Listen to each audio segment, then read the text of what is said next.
Welcome to funs upon a time. Thank you. കൊച്ചിയിലാണ് താമസം. എന്ത് ചെയ്യുന്നു ബെൽവിൻ? എന്ത് ചെയ്യുന്നു? ഞാനൊരു ഇലക്ട്രീഷ്യനാണ്. ഇലക്ട്രീഷ്യനാണ്.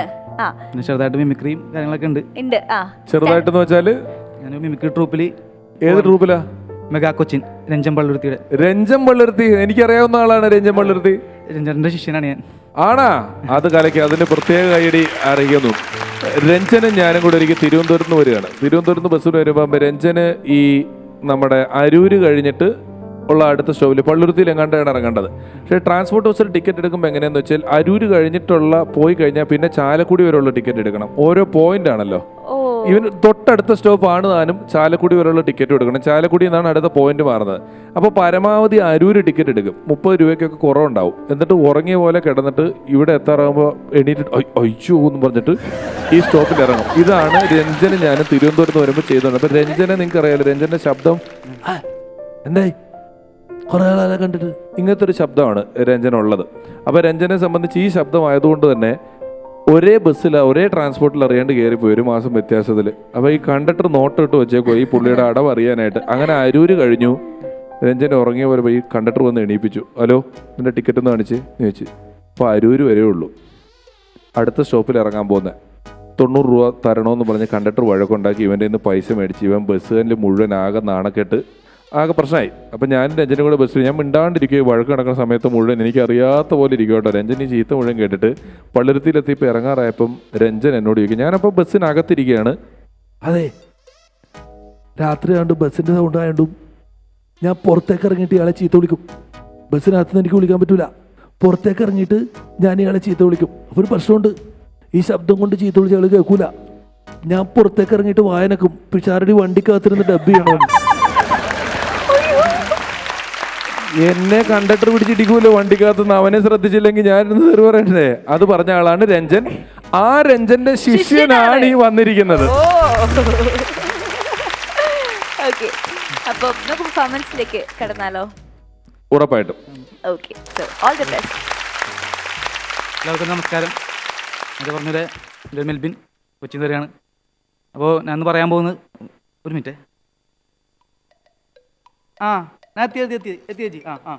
ചോദിച്ചു. സോറി, ഞാനേ എനിക്ക് ഇങ്ങോട്ടുള്ള വഴി അറിയായിരുന്നു. അപ്പോൾ ഞാൻ ഗൂഗിൾ മാപ്പ് വഴിയാണ് വന്നത്. അപ്പോൾ ആ പെണ്ണുമ്പോൾ ഇപ്പോൾ എന്തോ പറഞ്ഞിരിക്കണേ എന്ന് പറഞ്ഞാണ്, അല്ലെങ്കിൽ സംസാരിച്ചിരിക്കണേ.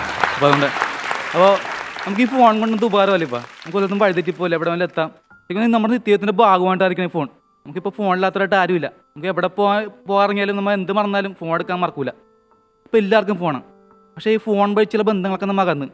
പണ്ട് എൻ്റെ വീട്ടിൽ ടെലിഫോൺ ഉണ്ടായപ്പോൾ ബന്ധുക്കളുടെ ആരെങ്കിലും ഫോൺ വന്നാൽ ഫോൺ ചെയ്യാൻ ഇടിയായിരിക്കും. ഞാൻ സംസാരിക്കാം. പക്ഷെ ഇപ്പം ബന്ധുക്കളുടെ ഫോൺ വന്നാൽ ഫോണിൻ്റെ തെറിയാൻ നീ സംസാരിക്കും, ഞാൻ സംസാരിക്കും, ഞാൻ അപ്പരോട് അമ്മോട്. അവസാനം അതുകൊണ്ട് ചെവിയാക്കാത്ത അമ്മൂടെ കൊണ്ട് കൊടുക്കും. അമ്മൂമ്മ അത് വെച്ച് വെക്കുന്നത്. കാരണം ആൾക്കാർക്ക് ഇപ്പോൾ ഫോൺ കോൾ ചെയ്യാനേക്കാളും പോലും മറ്റു ചില വിനോദങ്ങൾക്കാണ് താല്പര്യം. ഇപ്പോൾ ഫേസ്ബുക്ക് അങ്ങനെ സോഷ്യൽ മീഡിയ. പക്ഷേ ഈ കോളിങ് ഇപ്പോഴും ഫോണിൻ്റെ പൂർണ്ണമായിട്ട് ഉപയോഗിക്കുന്ന ഒരു ടീമുണ്ട്. ഒന്നീ കാമുകന്മാർ അല്ലെങ്കിൽ കല്യാണം ഉറപ്പിച്ച ടീംസ്. ചില വീടിൻ്റെ ടെറസിൻ്റെ മുകളിൽ നോക്കിയാൽ കാണാം ഈ ചെറിയ ഫോൺ വെച്ചിട്ട് ചെറുപ്പക്കാർ ഇറങ്ങുന്നത്. തൊട്ടടുത്ത കടയിൽ പോയി വീട്ടിലേക്ക് റേഷൻ വാങ്ങാൻ നടക്കാൻ മടിയുള്ളവനായിരിക്കും 10-15 കിലോമീറ്റർ അതിന് മുകളിൽ ഇറങ്ങുന്നത്. പക്ഷേ ഇവിടേക്ക് ഈ ഫോൺ കോളിന് ചില സമയത്ത് കാലം കഴിഞ്ഞത്തോളം വ്യത്യാസം വരും. ഉദാഹരണമായിട്ട് എൻ്റെ സുഹൃത്തുണ്ട് മനോജ്. ഇവൻ കല്യാണത്തിന് മുമ്പ്, അപ്പോൾ എൻ്റെ കൂടെ വർക്ക് ചെയ്യണവന്, എൻ്റെ കല്യാണത്തിന് മുമ്പ് ഇവൻ്റെ പെണ്ണിൻ്റെ കോൾ വന്നുള്ള അവസ്ഥ ആദ്യം എങ്ങനെയാണ് അവനെ അറ്റൻഡ് ചെയ്യുന്നത്? പറഞ്ഞോളൂ.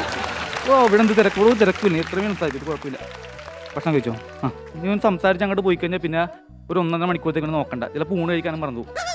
പക്ഷെ ഇവിടെ കല്യാണം കഴിഞ്ഞ് ഒരു 2 മാസം കഴിഞ്ഞ് ഈ പെണ്ണിൻ്റെ കോൾ ചെയ്യുമ്പോൾ അറ്റൻഡ് ചെയ്യണത് എങ്ങനെ?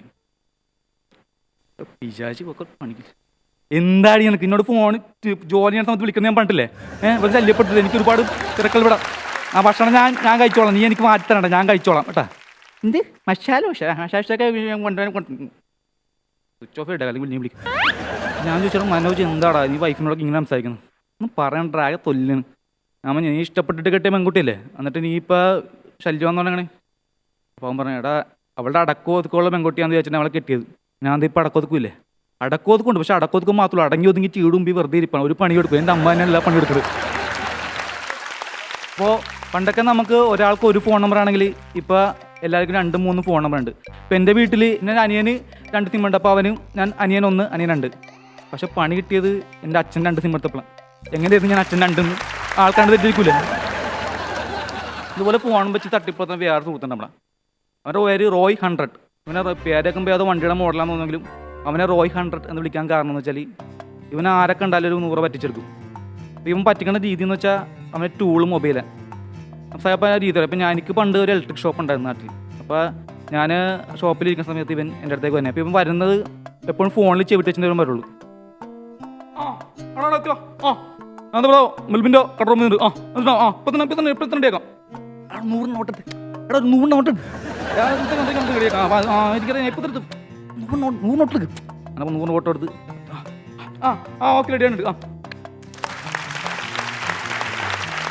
പറഞ്ഞൊരു പോക്ക് പോയി കഴിഞ്ഞാൽ പിന്നെ 100 ദിവസം കഴിഞ്ഞാൽ എന്നെ കാണൂല. രമേശ്വരനെ ഇതുപോലെ അതിന് പറ്റിച്ചിട്ടുണ്ടാ ചേട്ടാ? എന്റെ ഒരുത്തൻ നല്ല കോമഡികൾ പറയൂന്ന് പറഞ്ഞ് ഇവിടെ വന്ന് കോട്ടിട്ട് പറ്റിച്ചിട്ടുണ്ട്. പക്ഷെ അവൻ ഇനിയും രക്ഷപ്പെടും. അപ്പോൾ അങ്ങനെ ഈ റോയ് എന്നെ പറ്റിച്ചു പോയി. പിന്നെ കുറച്ച് വീണ്ടും അവൻ എൻ്റെ കടയിലേക്ക് വന്നെ. അപ്പോൾ ഇവൻ ഞാൻ ദൂരം തന്നെ കണ്ട്. ഞാനപ്പോൾ ഈ പ്രാവശ്യം സമ്മതിച്ചു കൊടുക്കരുത്. ഞാൻ അവൻ ഫോൺ എടുക്കുമ്പോൾ ഞാൻ ഫോൺ എടുത്ത് ഞാൻ ഫോണിൽ സംസാരിച്ചോളിരുന്നത്. ഇവൻ്റെ അടുത്തെത്തിയപ്പോൾ ഞാൻ പറഞ്ഞു അമ്മേ ഓർമ്മയുണ്ടമ്മേ ഇന്ന് ഏപ്രിൽ 24 ഇന്ന് ആർക്കും 10 പൈസ കടം കൊടുക്കാൻ പാടില്ല. അതുകൊണ്ട് കൊടുത്താൽ ദോഷമാണ്. അവിടെ ആർക്കും കൊടുക്കൂലമ്മ. ഏതെന്ന് വെച്ചാൽ 10 പൈസ കൊടുക്കൂലമ്മ. ഉറപ്പാണ്. അപ്പോൾ റോയ് എന്താ റോയ് അങ്ങനെ പോയി.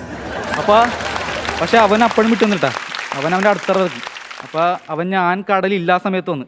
അപ്പോൾ ഞാൻ എൻ്റെ കടയിൽ ഞാൻ സഹായത്തിന് എടുക്കുന്ന ഒരു ബംഗാളി പയ്യന്. പക്ഷെ അവൻ ബംഗാളി ആളുകളെ കാണാൻ തനി മലയാളി നിൽക്കാൻ. പക്ഷേ മലയാളിയായ എനിക്ക് തനി ബംഗാളി നിൽക്കും.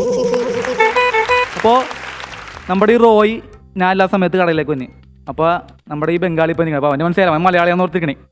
അപ്പോൾ ഇവൻ കറക്റ്റായിട്ട് പഴയ അടറക്കണേ. ഈ പയ്യൻ്റെ അടുത്തേക്ക് ഇവൻ ഫോൺ ചെയ്യുന്നത് തന്നെ മെൽബിടോ ഞാൻ കടയിലെത്തിയിട്ടുണ്ട്. ഇവിടെ പയ്യനുണ്ട്. എത്ര മേടിക്കുന്നുണ്ട്? 500. മേടിച്ചേക്കാം 500 അല്ലേ വാങ്ങിച്ചേക്കാം. ഇത് ഒരാൾ വിളിക്കുന്നു 500 ഇതേ സംസാരിക്കും. അപ്പോൾ ഞാനാണെന്ന് പറഞ്ഞ് വേറെ ആരെ കൊണ്ട് സംസാരിപ്പിക്കുകയാണ്. ഇവൻ ഈ ബംഗാളിലേക്ക് ഫോൺ കൊടുത്ത് ബംഗാളി ആ ഫോണും ചെവിട്ടി വെച്ചിട്ട് കടയുടെ പുറകെ കൂടെ ഒറ്റ ഓട്ടം നേരെ ബംഗാളിലോട്ടാണ് പോയത്. 500 രൂപയ്ക്ക് വേണ്ടി 50,000 രൂപയുടെ ഫോൺ അവൻ കൊണ്ട് കളഞ്ഞു.